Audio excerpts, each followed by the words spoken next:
your big thesis statement from the game Saturday? G. Bush, you start. I'll say this. Win and survive. That's what it's about, right? Win and survive. I look at a lot of these teams. You look at Florida State versus LSU. LSU ends up losing that game off a block kick. There's a lot of teams that really don't make it past this first game, especially if you have national championship aspirations. I thought the defense flew around. I liked what they're doing and bringing more blitzing. One thing I will say, though, they're going to have to get back to the running game. The running game, Why was Henderson a ghost for much of the game?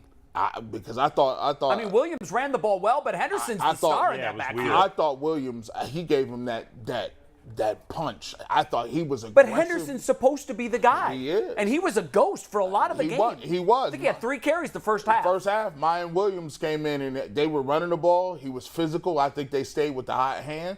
I expect to see Mayan Williams with the ball a lot more. I think, Travion Henderson is not going to get the bulk of the carries like, we thought he was. That saddens me because I think he is a premier workhorse back. I think Mayan Williams is going to raise a lot of odds. No, he's legit too. I got to say, guys, this game and the way people reacted is the reason I've never been a big college football fan. Because it's the only sport where style points matter. And I've always hated that about college football. Because there's voting involved. And that's why the new playoff system is great. Yes. Because now 6 teams are guaranteed if you win your conference, you're going. You're in. Yep. So I this love game, that. And none of the style points nonsense. It's going to mean more games like this to start the year. Yep. Yes. A lot more games. And that's going to bring a lot more money to the pot. Yes. So I think that's brilliant. That was my final take today, was the playoff system. So I'll save some of my fire for that. Yeah. But you're a Buckeye fan. Like, what's your oh, no, you're not. You root against them. No, I do, but I didn't watch this game anyways. I was out. Okay, but all I heard was the reaction to it, and I love the. It was nuts. I do. That's what I'm taking from it. Is just a bunch of saddened. And I hear listening on talk radio on the way back, and it's a bunch of sad callers just being like, they're freaking out about this and acting like that they just lost like this nail biter or something. You know what? I think one of the things that kind of got me a little more tense during the game was they always put a stat up, a trivia question in the first half, and then they answer it in the second half. And the question was, when was the last time a team ranked 1 or 2 lost in its opening game? And I started thinking, and I went back, and I couldn't remember. I literally said, you know what? I bet you're going to have to go back to the 80s. Yeah, it's a long time. And the answer was 1990. Miami was ranked number 2, and they lost in their opener. So you didn't want to be that team. I didn't want to be that team. Right. And as constituted, we know that there's going to be 12 teams down the road, but right now there's 4. And a loss in that game wouldn't have ended Ohio State's season, but it would have put a dark cloud under it the rest of the way. No doubt. Because if you slip up against a Michigan or a Penn State or any other game, that's your season. That is my question. Over. Based on what you saw, did that show you what the separation is between Ohio State and those big boys? I sat here and said Notre Dame's overrated, as they are every year, but after watching the entire game, Notre Dame is dripping with talent, and they're coached by a guy that is good. He's going to do wonders there. I'm not saying he's going to win a national championship there, but Kelly didn't either.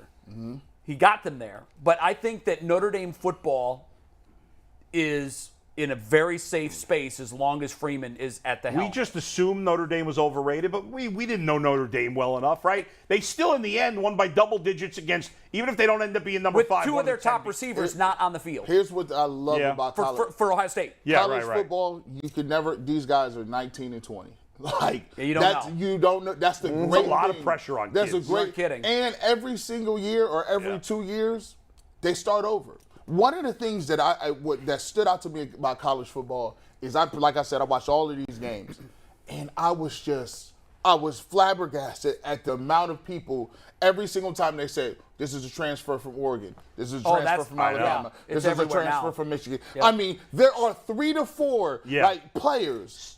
Speaking of which, G, did you guys hear? And you mentioned Brian Kelly, and you mentioned transfers. Did you hear about LSU? I think they were the only SEC school to lose their first game. And one of their players got into a fight, apparently, that's the report, with Brian, not a physical fight, but they were screaming at each other, with Brian Kelly after the game, and he's already going into the transfer portal at 1 game. I mean, it's free agent. That was a fake story, Bo. It That's is. a fake story. What's that? He's not really in the that was a fake Brett McMurphy account that went viral. Oh my God! You got both I sides. I fell for fake And Brett you just McMurphy. spread the fake news. I spread fake news. But I'm gonna tell you But what. you corrected it. That's a bad job out of me. Hey, the transfer portal is free agency. It is. Like, if you need a receiver, like, I didn't even know the kid Penix was still playing. I thought he was done at Indiana. I turned the Washington game on. He's starting for Washington. Yeah, right. I said, what? In no sit down a year, nothing. It is free agency. People Love it. Well, the kid that left Ohio State, the McEwen, the quarterback, that went to Texas, I thought he looked like garbage Saturday. Oh, he didn't look very good at all. I mean, he's supposed to be, he's got I this didn't big see it. NIL deal. I and didn't see it. He was the most highly rated quarterback to come out and whatever, and he did not look good at all. Spencer Rattler looked terrible too. I thought he was going to be. My takeaway on Ohio State is I panicked early until I realized how good Notre Dame is.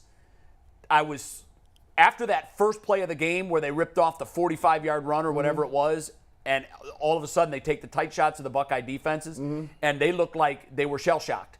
They looked around, and you could tell they were looking at each other like, do we suck again? Are we still bad?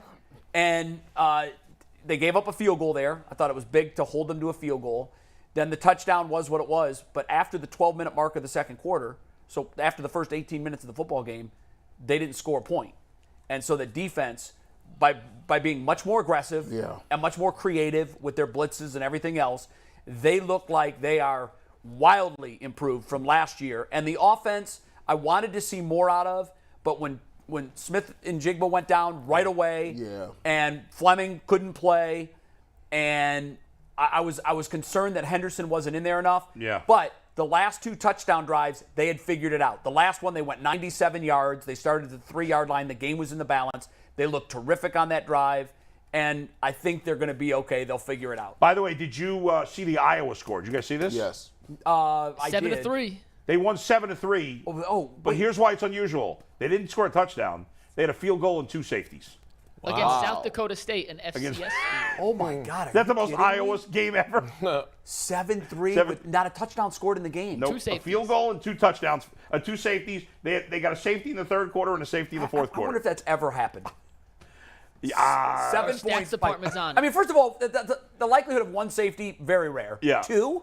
I mean, that almost never happens. First week in college football is always sloppy. crazy. The second week, There were a people lot of show. great games, though. Shout The out to Florida my State game, the Florida game. North Carolina was a North great Carolina. Appalachian- Shout out to my Appalachian Brockport State Golden was Eagles. 1-0. The Golden Eagles are 1-0. Taking on Ithaca in a big game this week. Let's go. What you got, Ithaca? How many? Ithaca's ranked Will top they 25. will they have Division 3. 1,500 fans in attendance for that? I mean, it's been 20 years since I've been How, in the game. does Ithaca 1,500? travel well?